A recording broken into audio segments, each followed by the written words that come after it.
Officers from several Houston area police agencies converged on a boat storage shed and began opening the shallow graves.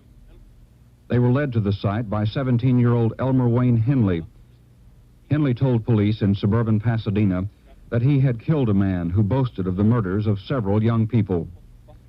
During the grave-digging operations, Henley called his mother and told her the story on a mobile telephone.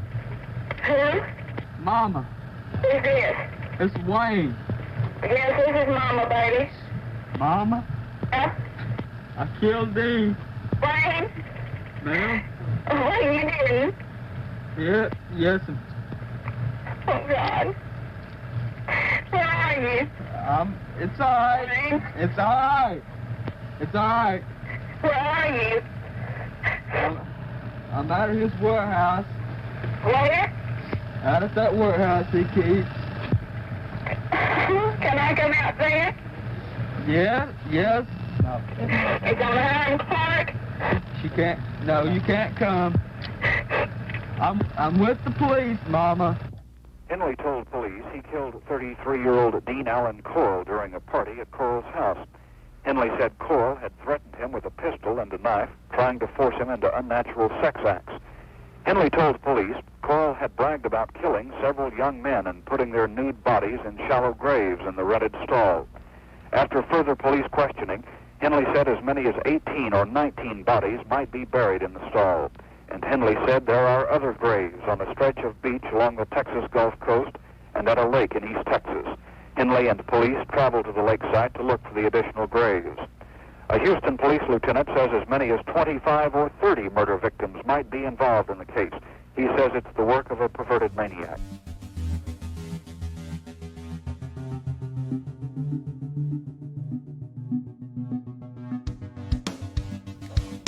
Welcome back to the Rigor Mortis podcast. My name is Adam, and again with me this week, time after time, we got my man Jason. If you're lost, you can look, and you will find me. You will find him. Always to my right, always ready to go. How you doing, man? I'm doing great. We're going to do part 2 of the Dean Corll today. Had to take a quick pee break, coming back, ready to do part 2. Absolutely. Feeling refreshed. I'm excited. We're going to start part 2 with the participation of Elmer Wayne Henley into Dean Corll's rape, strangulation, and murder spree here. Sounds exciting. Something like that. Sounds exciting. Can't wait. So when does Elmer Wayne Henley get involved? Well, he's really introduced into the story in the winter of 1971 when he was brought into the life of Dean Corll, when he had met him. Yeah, David Brooks had actually introduced the two, and Elmer Wayne Henley likely was lured to Dean's address as an intended victim. However, Dean evidently decided that he would be a pretty good accomplice in this. And again, he was offered the same flat fee of $200. This guy would have been a great car salesman. Giving flats, baby. Giving flats. $200 a pop. Yeah, absolutely. And that $200 was for any boy that he could lure into his apartment.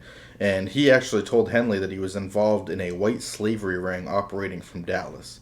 So it sounds like he wanted Elmer to be involved, but he didn't want him to be aware that he was killing people, thinking that maybe would have spooked him. What would he think? I don't know, man. Yeah, just keep bringing these boys here, and then they're disappearing. Right, absolutely. What, after about, 2 of them, you'd be like, what's going on? Right, and at first, Elmer Wayne Henley said that he actually ignored Dean's offer for several months. However, in early of 1972, he decided to accept the offer because him and his family were in dire financial circumstances.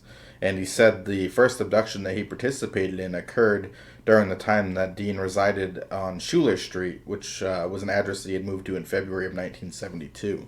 Now, Brooks would later claim that Henley became involved in the abductions while Corll resided at the address that he occupied immediately prior to the Schuler Street address. So this, I guess, is stating that he had been involved sooner into all this than what he leads on. Right, but if Elmer Wayne Henley's statement is to be believed, the victim was abducted from the Heights area in February or early March of 1972. And in the statement that Henley gave to police following his arrest, he stated that him and Dean picked up a boy at the corner of 11th and Studwood Street and lured him back to Dean's home on the promise of smoking some marijuana with him and David. That might work on me right now. It might. Definitely could use some marijuana. Oh, yeah. At Corll's residence, using a ruse he and Corll had prepared, Henley handcuffed his own hands behind his back, and then he would go on to unhandcuff himself with a key that he had hidden in his back pocket. After this, they would trick the victim into trying to do the same thing. Of course, there's no way of removing the handcuffs because he doesn't have the key. While this is going on, Corll would bind and gag this child. Right. And Henley ended up leaving the youth alone with Dean, believing that he was sold into the sex slavery ring. So, for some reason, that was acceptable to him, but the rape and murder wasn't. Sex slavery of youths, okay. Bind, gag, torture, and murder, not okay. Yeah. Okay. Pretty close. Yeah. Okay. As long as he has his morals in check. Oh yeah. Now, the identity of this victim was not conclusively known, although it's possible it was Willard Branch, who was a 17-year-old from Oak Forest, who was known to both Dean and Elmer Wayne Henley, and he disappeared on February 9th, 1972, and his body was found buried in the boat shed. So they're thinking that's probably who that particular victim was. Would make total sense putting the pieces of the puzzle together. Right. Now, a month later, on March 24th, 1972, Elmer Wayne Henley, David Brooks, and Dean Corll encountered an 18-year-old acquaintance of Henley's named Frank Aguirre, leaving a restaurant on Yale Street where the youth had worked. Henley called Aguirre over to Corll's van and invited him to drink beer and smoke some marijuana with the trio at Corll's apartment again. Aguirre agreed and followed the trio to Dean's home in Rambler, and inside Corll's house, they smoked some marijuana with the trio before picking up a pair of handcuffs Corll had left on his table, and in response, Dean pounced on Aguirre, pushed him onto the table, and cuffed his hands behind his back. Surprise, surprise. Yeah, same story over and over again. It's a ruse that works, so he keeps doing it. It's working for him. Yeah. Henley later claimed that he had not known of Corll's true intentions towards Aguirre when he persuaded the youth to accompany him to Corll's home. Now, in a 2010 interview, he claimed to have attempted to persuade Corll not to assault and kill Aguirre once Corll and Brooks had bound and gagged the youth. Yeah, right. I'm not believing that. I think these guys know exactly what's going on. Of course they do. It's all about the money. However, Corll refused, informing Henley that he had raped, tortured, and killed the previous victims. He had assaulted and abducted, and then he intended to do the same with Aguirre.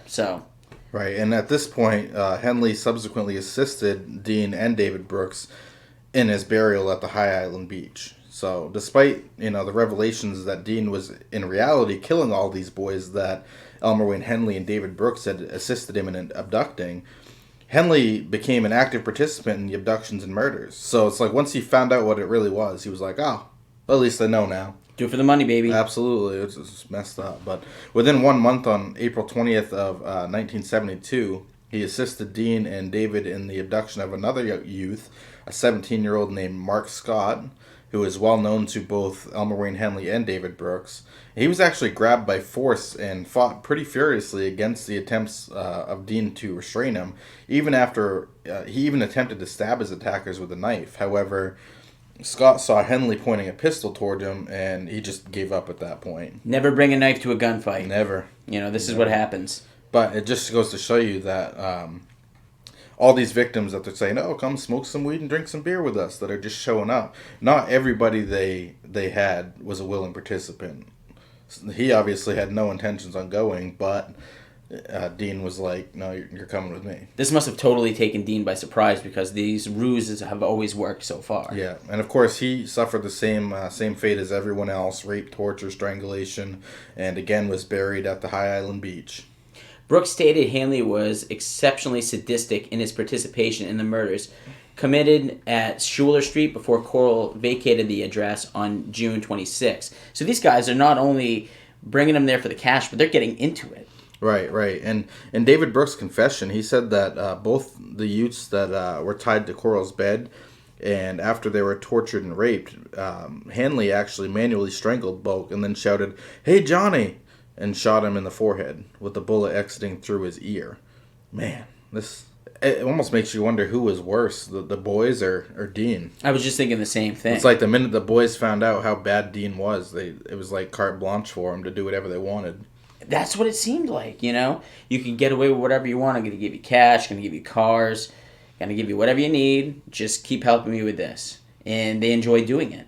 kind of events continue to happen where the youths would help, and I guess they're not really youths anymore at this point, are they? They're older teenagers. Yeah, older teens, young adults, but yeah, they continue the same ruse over and over, getting people back to Dean's house, and then they torture, strangle, rape, murder, bury, this whole 9 yards.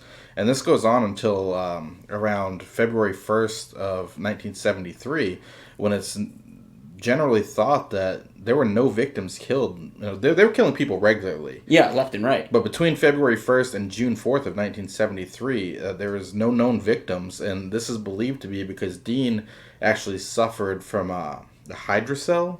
Yeah, now this is when fluid will build up around your testicles. It'll cause a lot of pain. It will obviously cause your scrotum to swell. So sounds like hell. I mean, I have no firsthand experience of this, but I've known people that have had this, and this is a painful thing. And if you're into the raping and torturing of people, this would cause that to stop until you got Right. this condition taken care of. Well, it's probably a blessing, because for those 4 months or so, there were no known victims, which is a good thing. But in addition, Henley had temporarily moved away from Houston to Mount Pleasant, trying to distance himself from Dean, and this whole scenario may have contributed to the lapse in killings there in this period of time. Sometimes a hydrocel's a blessing. Sometimes.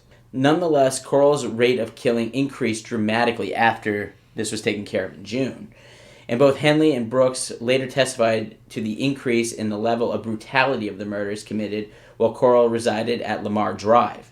Henley later compared the acceleration in the frequency of killings and the increase in the brutality exhibited by Corll towards his victims to being like a bloodlust. So for some reason, he's like trying to up his high that he would get from these events. Yeah, he says that him and David basically instinctively knew when Dean was going to say that he needed a new boy, due to the fact that he would appear restless, start smoking cigarettes, and making like reflex movements. So it's like the itch is back. The itch is back, right. It's literally like an obsession to him.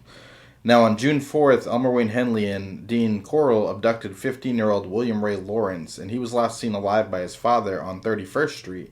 And after 3 days of abuse and torture, Lawrence was strangled before being buried at Lake Sam Rayburn. And less than 2 weeks later, 20-year-old Raymond Stanley Blackburn was abducted and strangled and buried in the same place. So, he has 4 different burial spots. It almost makes you wonder if they were filling up. I was wondering that too. This guy reminds me so much of John Wayne Gacy. Yeah. Luring young boys back, the handcuffs.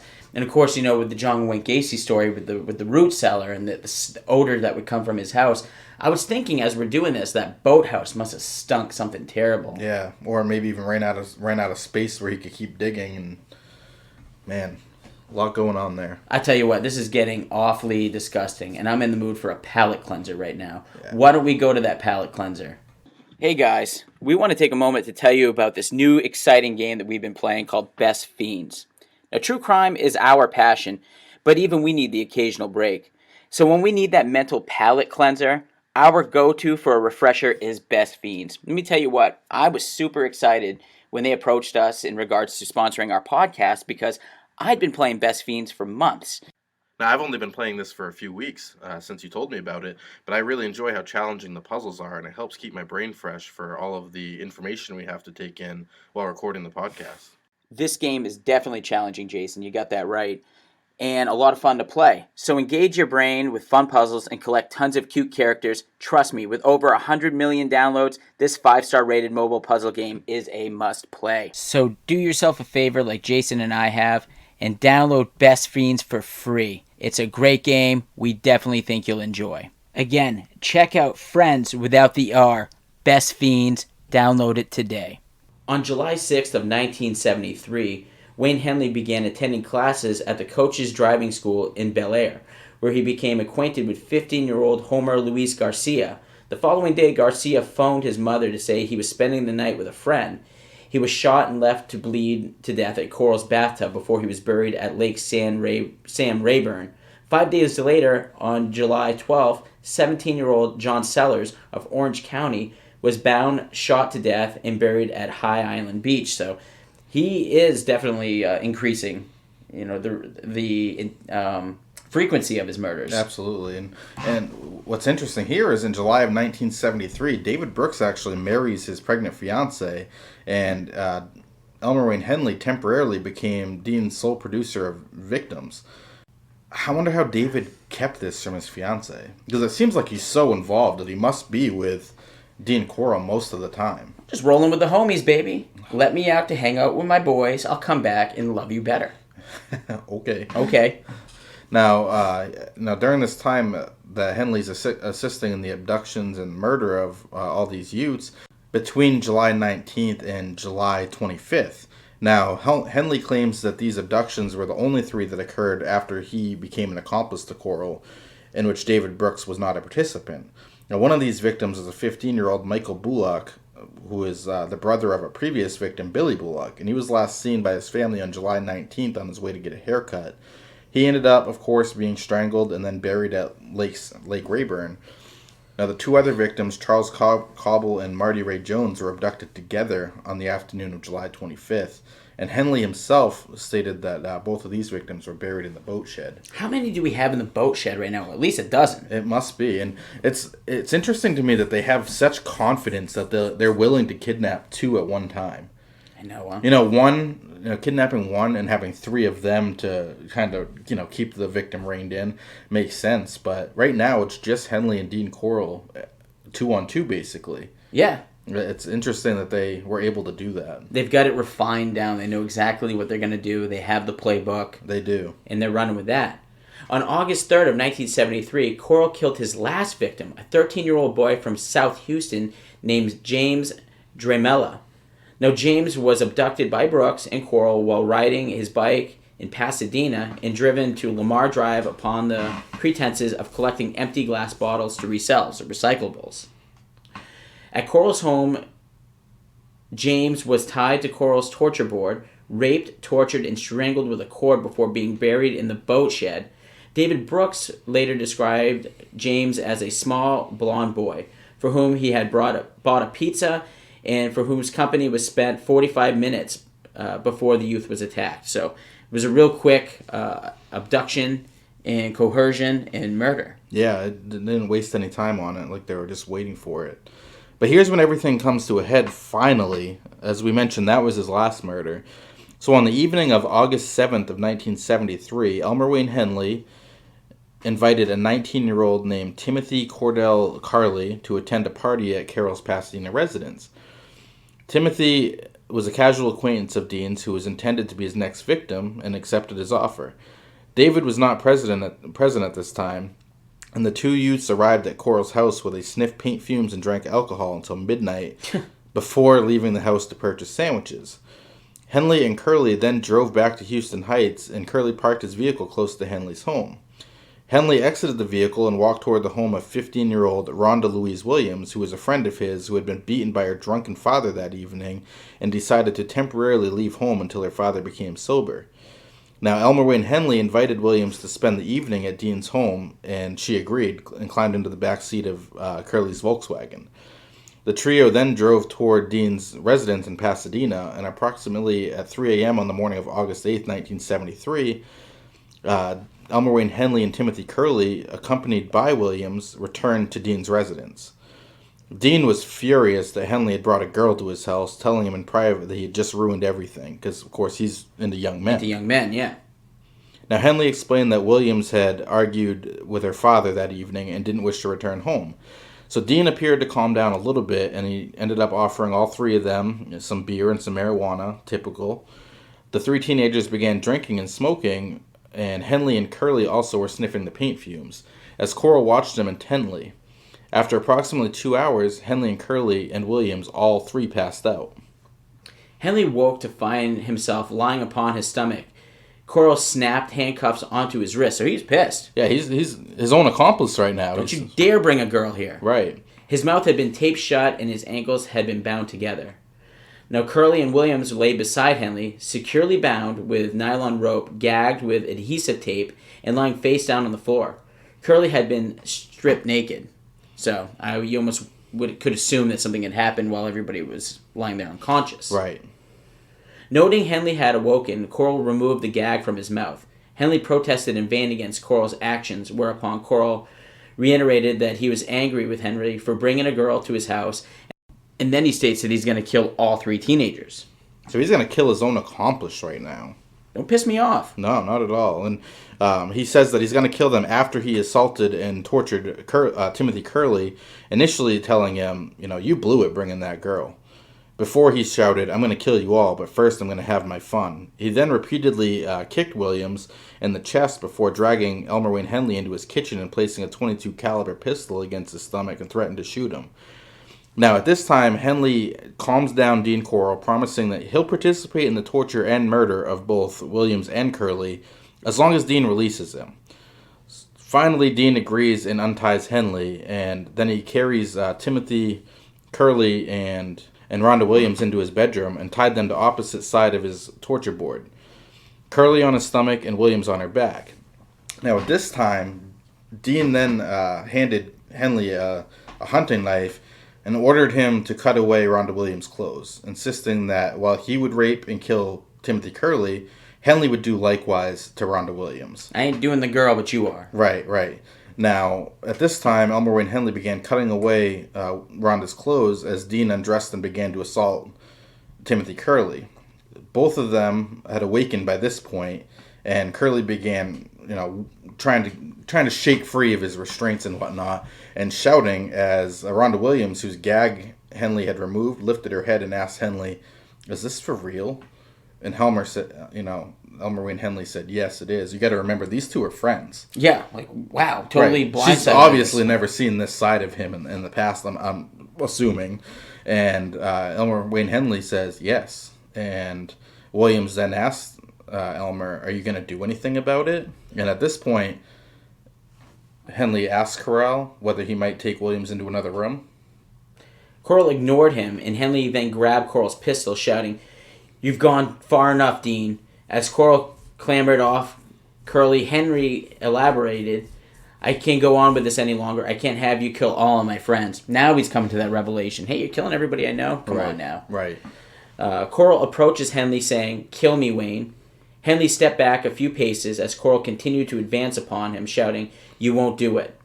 Probably didn't think he would. No, he didn't. But at this point, Henley just fires at Dean, hitting him right in the forehead. And the bullet actually failed to fully penetrate his skull. So he's a hardhead. Well, 22 is not a very powerful bullet either. Right. Probably both. But he continued to lurch towards Henley. At that point, he had fired again another 2 rounds, hitting Dean in the left shoulder. And at that point, Dean ran out of the room, hitting the wall of the hallway. At this point, Henley fired 3 additional bullets into his lower back and shoulder as Dean slid down the hallway outside the room where the 2 teenagers were bound. And this is where he fell and died with his naked body just laying there facing towards the wall. Henley would later recall that having shot Corll, the sole thought in his mind at the moment immediately thereafter was that Corll would have been proud of the way he had reacted in this confrontation. That's kind of strange, huh? Yeah, because he had, I guess Dean had kind of trained him to react fast and decisively in situations like that. Just probably never figured he'd be done that way. Right. After he had shot Corll, Henley released Curley and Williams from the torture board, and all 3 teenagers dressed and discussed what actions they should take. Henley suggested to Curley and Williams that they should simply leave, to which Curley replied, "No, we should call the police, of course. I mean, freaking crime just happened, Right. Thinking that probably this is self-defense, not knowing, the history of what they had done. Right. He probably thinks, "Don't worry, Elmer, you're going to get off of this. I mean, you shot him because he was going to kill us all." But then Henley agrees and looked up the number for the Pasadena police and in Corll's telephone directory, and they make the call. Now, at 8:24 a.m. on August 8th of 1973, Henley placed a call to the Pasadena police. His call was answered by an operator named Velma Lines. In his call, Henley blurted out to the operator, "Y'all better come and get here now. I just killed a man." How often do you think 911 operators hear that in a big city? Probably all too often. Probably way too often. Yeah.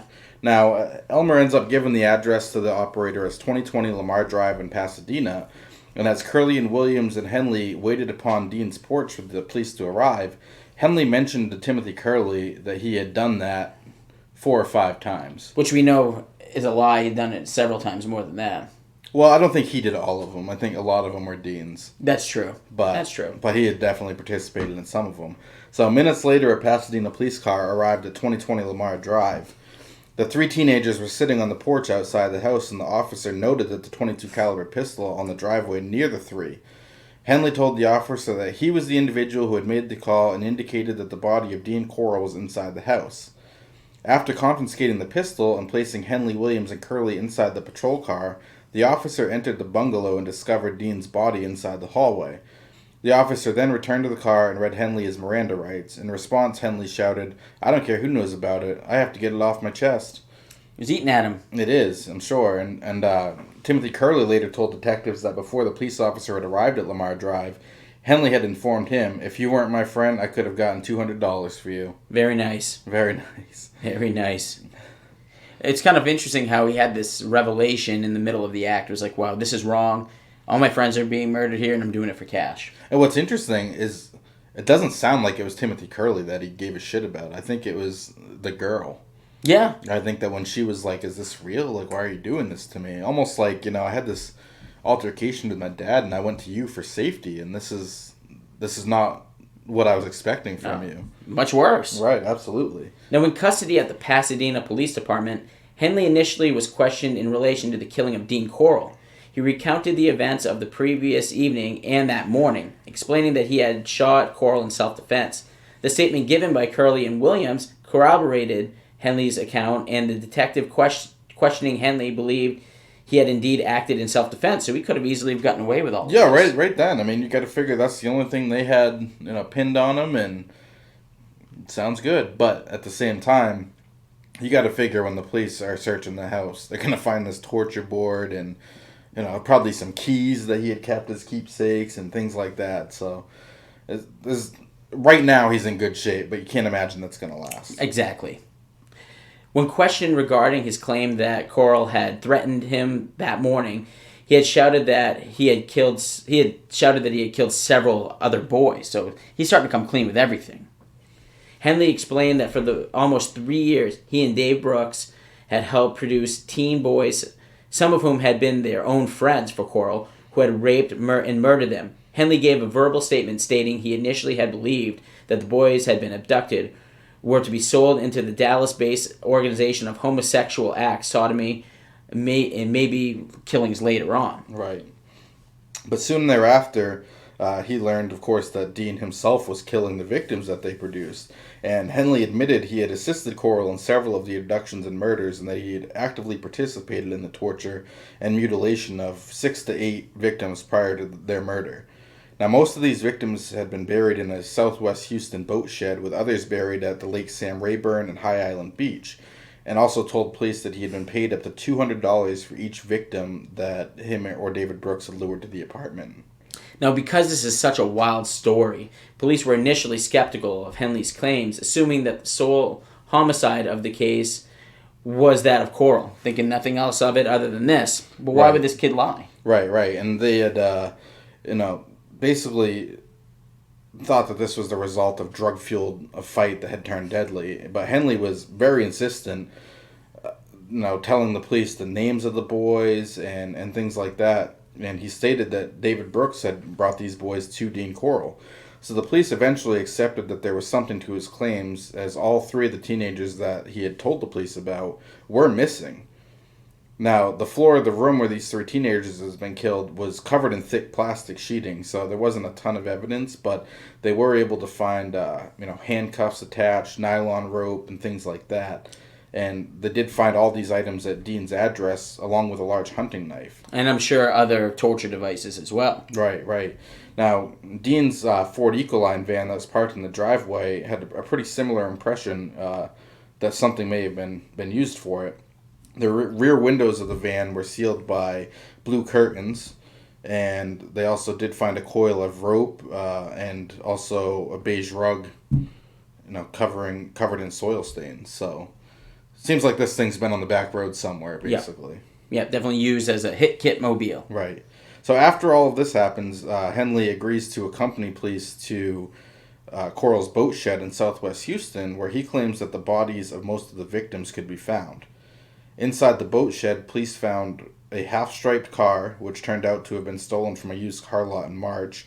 They find a kid's bike, a large iron drum, water containers, 2 sacks of lime, and a large plastic bag full of a teenage boy's clothing. So even without digging at this point, they must be thinking, like, This kid's story is not bullshit. this is some weird shit, at least. Like, There's some truth behind all this. a little bit. 2 prison trustees began digging through the soft-shell, crusted earth of the boat shed and soon uncovered the body of young, blonde-haired teenage boy lying on his side, encased in clear plastic and buried beneath a layer of lime.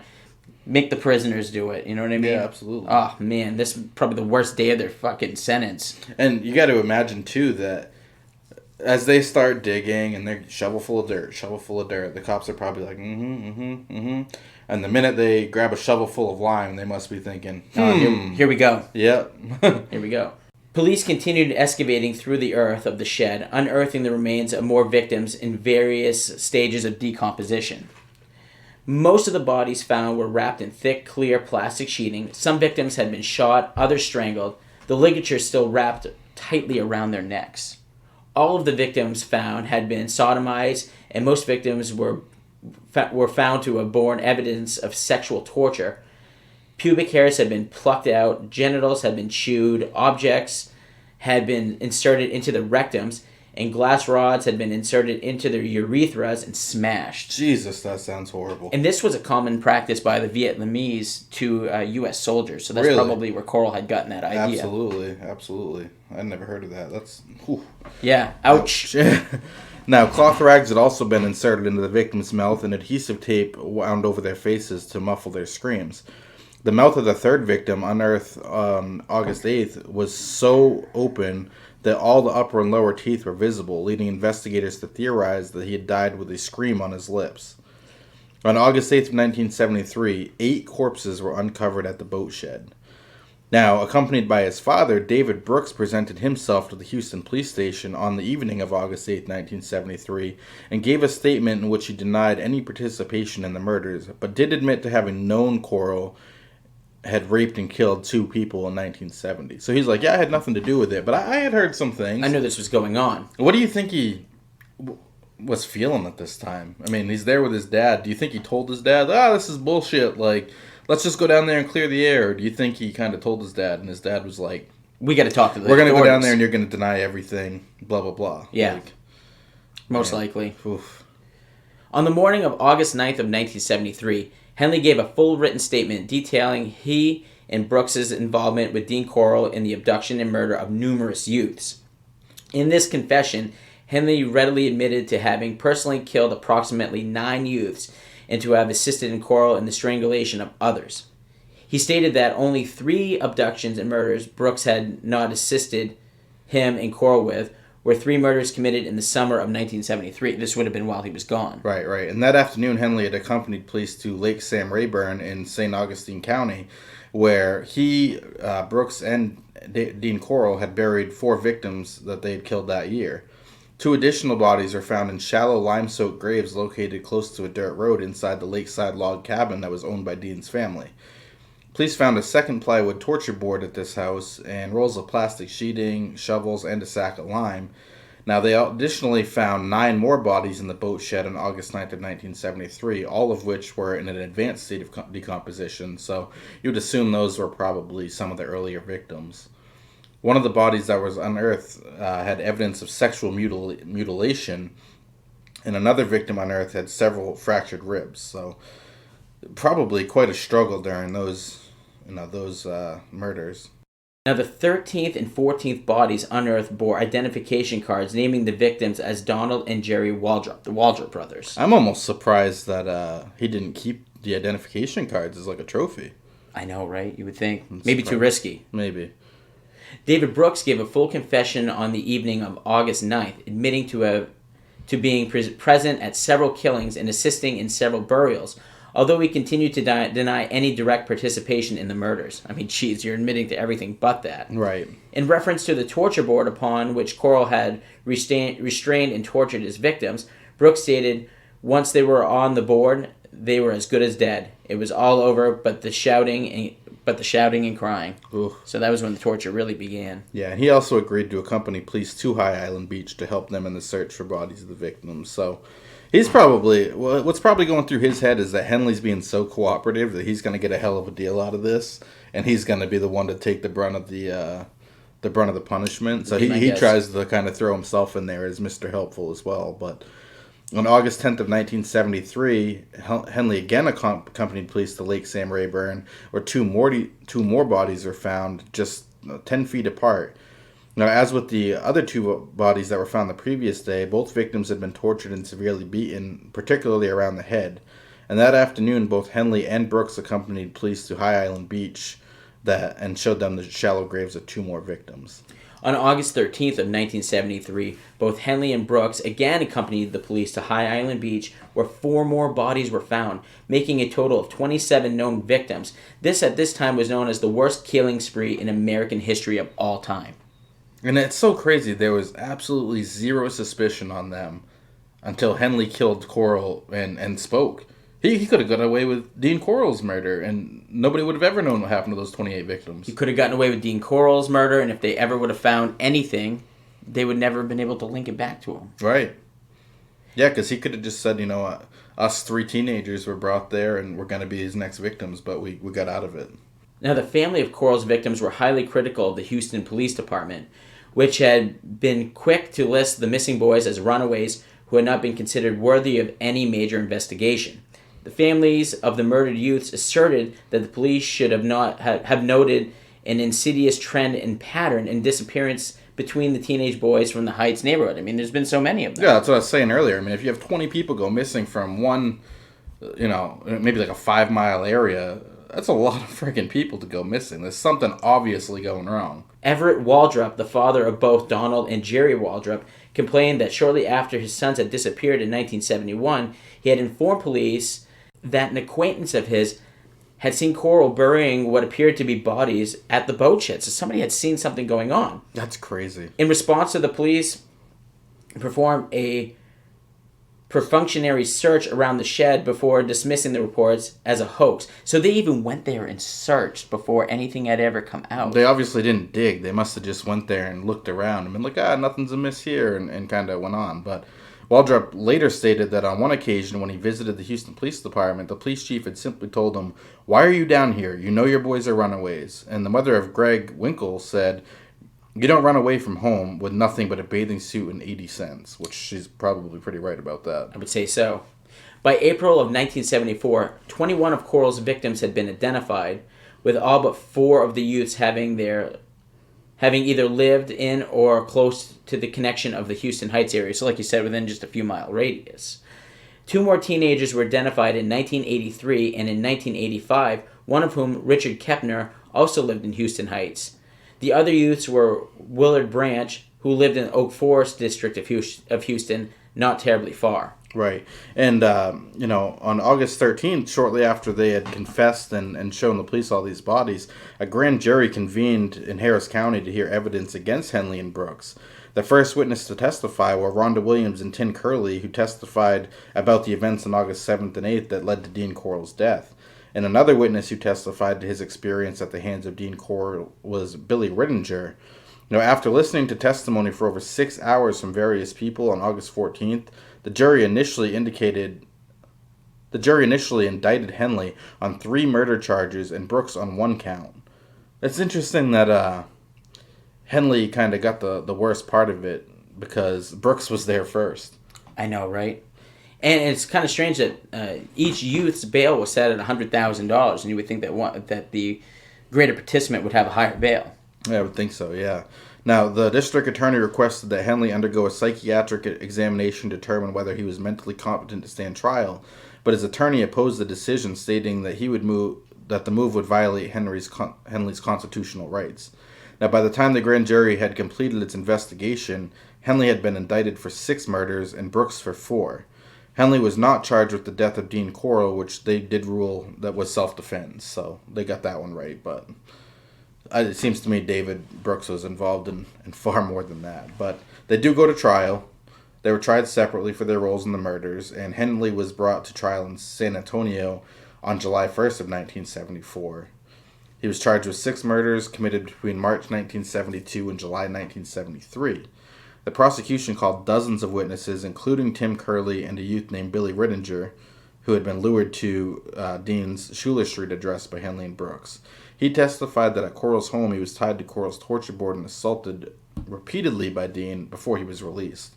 So he could consider himself extremely lucky. Of course, yeah. I mean, it sucks he had to go through that, but the fact that he was released, nobody else can really say that. The one that got away. The one that got away. Now, other incriminating testimony came from police officers who read from Henley's written statements. In one part of his confession, Henley had described his luring of 2 boys for the victims of whose murder he had been brought to trial. This being Charles Corll and Marty Jones, of which he had lured to Corll's Pasadena house. Henley had confessed that after their initial abuse and torture at Corll's home, Corll and Jones each had one wrist and one ankle bound to the same side of Corll's torture board. The youths were then forced by Corll to fight each other, with the promise that the youth who beat the other to death would be allowed to live. After several hours of each youth beating the other, Jones was tied to a board and forced to watch Charles Corll again be assaulted, tortured, and shot to death, before he himself was again raped, tortured, strangled, and strangled to death with a cord. Wow. So this is a fucking game to him. You guys beat each other because I'm bored and want to watch something. Yeah. Man. Now, throughout the whole trial, the state introduced 82 pieces of evidence, including Dean's torture board and one of the boxes used to transport his victims. Inside the box, police had found hair, which examiners had concluded came from both Charles Corll and Wayne Henley. Upon advice from the defense counsel, Henley did not take the stand to testify. Probably a pretty good idea. Mm-hmm. Now, his defense attorney, Will Gray, cross-examined several witnesses, but didn't call any witnesses or experts for his defense. On July 15, 1974, both counsels presented their closing arguments to the jury. The prosecution seeking life imprisonment, the defense was searching for a verdict of not guilty. In his closing argument to the jury, District Attorney Carol Vance apologized for his not being able to seek the death penalty, adding that the case was the most extreme example of man's inhumanity that I've ever seen. Now, I'm assuming that's because they were minors. That would be my guess. Because, this is Texas. They certainly would have got the death penalty. If they were adults, yeah, easily. Now, the jury deliberated for only 90 minutes before finding Henley guilty of all 6 murders for which he was tried. The following day, being July 16th, formal procedures to sentence Henley for the 6 guilty verdicts began, and on August 8th, Judge Preston Dial ordered that Henley serve each 99-year sentence, consecutively totaling 594 years. And he was transferred to the Huntsville unit to formally begin his sentencing. So, goodbye, he's gone.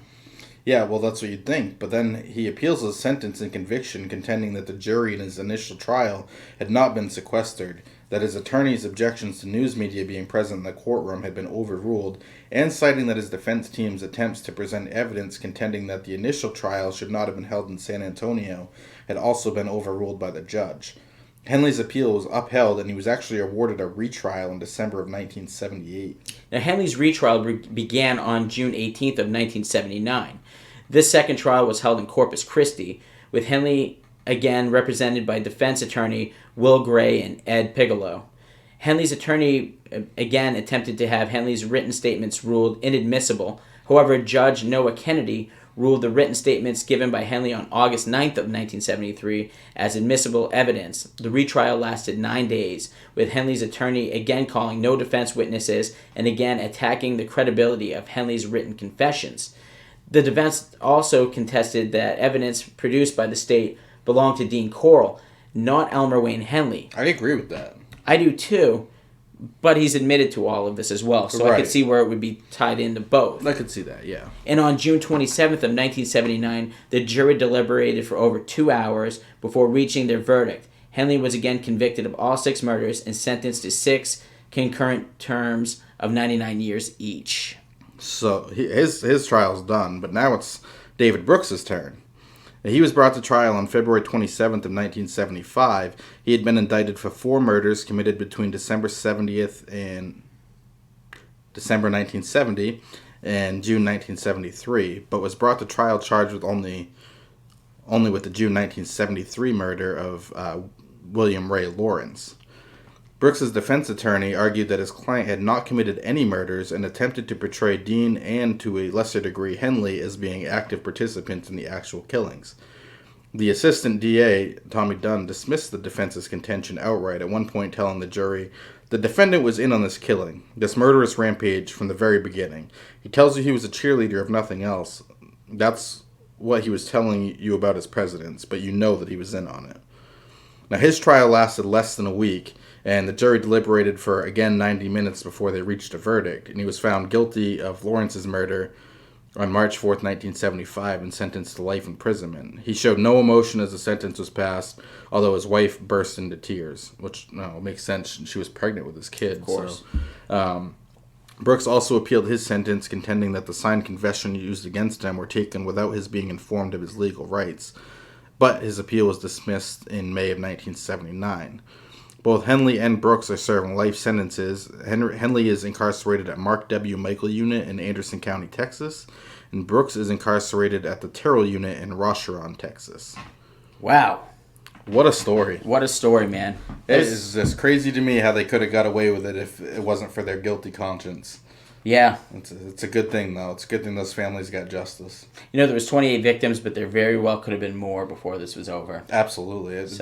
With how the pace that they were picking up on, and the fact they didn't seem like they had any intentions on stopping unless Dean's balls got flooded again. Yeah, exactly.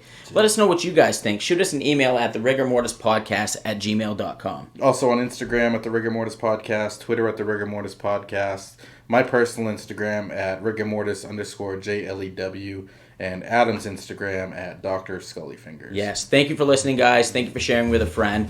And until next week, we'll see you soon.